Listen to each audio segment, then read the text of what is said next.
Impact Family, impacting the world through healthy family. Shalom saudara-saudara, berjumpa lagi dalam Impact Family. Saudara, pada waktu kita membaca kitab Kisah Para Rasul, namanya Kisah Para Rasul, jadi kita dapat mempelajari bagaimana rasul-rasul dalam pelayanannya, murid-murid Yesus dalam pelayanannya. Dan saat ini kita akan mempelajari tentang Petrus, ya. Petrus pada waktu itu dia berjalan keliling mengadakan kunjungan ke mana-mana. Dan dalam perjalanan itu dia singgah juga kepada orang-orang kudus di kota yang namanya Lida, ya. Di situ didapati seorang bernama Eneas yang telah 8 tahun terbaring di tempat tidur karena lumpuh. Kata Petrus kepadanya, "Eneas, Yesus Kristus menyembuhkan engkau. Bangunlah dan bereskanlah tempat tidurmu." Seketika itu juga bangunlah orang itu. Semua penduduk Lida dan Saron melihat dia, lalu mereka berbalik kepada Tuhan. Nah saudara, kadang-kadang orang itu percaya kepada Tuhan karena melihat mujizat. Rasul Petrus mengadakan mujizat, orang yang sakit hanya diberitahu, Yesus Kristus mau menyembuhkan kau, suruh bangun, lalu dia bisa bangun. Lalu orang percaya kepada Tuhan. Tetapi saudara, apakah saudara dan saya, ya, juga semua saudara yang sedang merenungkan firman Tuhan ini, dengan cerita yang disampaikan, dengan firman Tuhan yang dibacakan, apakah saudara dapat memvisualisasikan? Ya, sebetulnya ini sama seperti kita membayangkan, menggambarkan, kita juga melihat jadinya bahwa ada kesembuhan. Orang itu disembuhkan dalam nama Tuhan Yesus.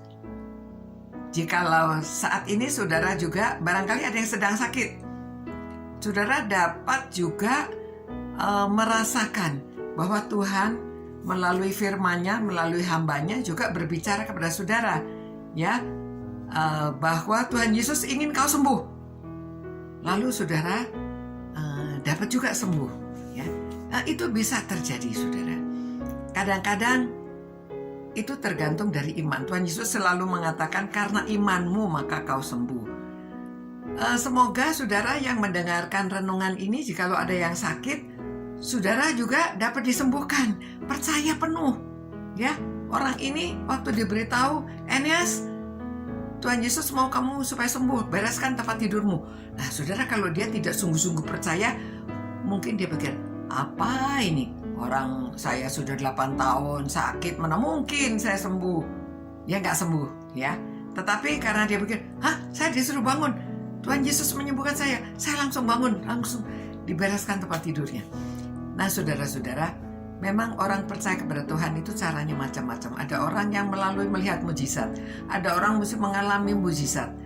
Tapi sebetulnya setiap hari kita mengalami mujizat. Kita bisa hidup ini dengan bernafas, dengan makan makanan yang kita makan, tetapi bisa menjalankan tubuh kita sehat. Semua itu sebetulnya mujizat. Tidak harus menunggu orang yang sakit terkapar bangun itu baru mujizat. Tapi itu pun bisa terjadi kalau kita beriman penuh, ya, bahwa Tuhan bisa menyembuhkan kita. Mari saudara, kita bisa mengalami mujizat karena Tuhan sudah berbicara melalui firman-Nya. Tuhan bicara melalui firman-Nya, melalui hamba-Nya. Segala sesuatu ini dilakukan tentunya karena pimpinan Roh Kudus. Karena Roh Kudus yang sudah mengurapi hamba-hambanya. Dan kuasa itu diberikan dari dulu sampai sekarang, saudara. Jadi kita harus percaya penuh bahwa Tuhan itu mau memberikan keselamatan pada saudara. Jika saudara yang mendengarkan ini belum menerima keselamatan, saudara percayalah, ya. Tidak harus melihat orang yang lumpuh berjalan baru mau percaya.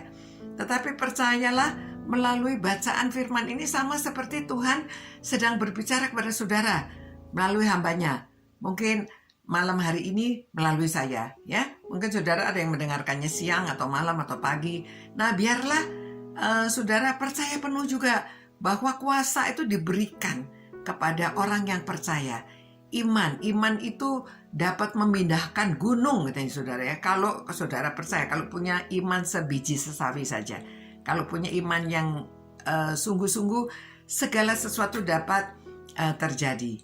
Saudara, tapi mesti percayanya penuh bahwa Tuhan itu berkuasa dan Tuhan bisa memberikan kesembuhan pada orang yang berseru kepadanya di dalam nama Tuhan Yesus. Ya, mari kita berdoa. Tuhan, terima kasih Tuhan atas firman-Mu, atas kisah-kisah yang disampaikan pada zaman para rasul. Tapi kami percaya bahwa kuasa Tuhan sampai sekarang bisa terjadi. Tuhan, banyak dari teman-teman kami yang sakit pada saat ini juga kami ingin berdoa ya Tuhan. Biarlah mereka percaya penuh, menyerahkan semuanya ke dalam tangan-Mu. Engkau jamah mereka Tuhan, Engkau beri kesembuhan kepada mereka Tuhan. Biarlah sama seperti Petrus hanya memerintahkan mereka dalam nama Yesus Kristus, bahwa Tuhan Yesus Kristus mau menyembuhkan. Biarlah Tuhan teman-teman kami yang sedang terkapar COVID juga, orang-orang yang sedang sakit apa saja ya Tuhan. Jikalau mereka percaya penuh, Engkau jamah mereka, Engkau berikan kesembuhan pada mereka.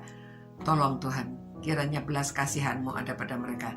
Terima kasih Tuhan atas kuasa yang Engkau berikan, atas kasih setia-Mu, atas mujizat-Mu, atas cinta kasih-Mu ya Tuhan, yang begitu besar kepada kami semuanya. Tuhan yang memberikan kesembuhan. Karena kami berdoa demi nama Yesus Kristus, dalam nama itulah Tabib Agung kami. Tuhan juga memberi kesembuhan kepada anak-anak-Mu yang mencintai Engkau, percaya penuh padamu. Demi nama Yesus kami berdoa. Amin. Ya saudara-saudara, sekiranya saudara semuanya dapat menerima kesembuhan dan kesehatan yang diberikan oleh Tuhan Yesus kepada kita. Baik sakit jasmani maupun sakit apa saja ya saudara-saudara, serahkanlah kepada Tuhan. Yang sakit hati juga ya, serahkan pada Tuhan. Dia yang menyembuhkan kita. Selamat malam, sampai berjumpa pula. Ciao. Impact Family, impacting the world through healthy family.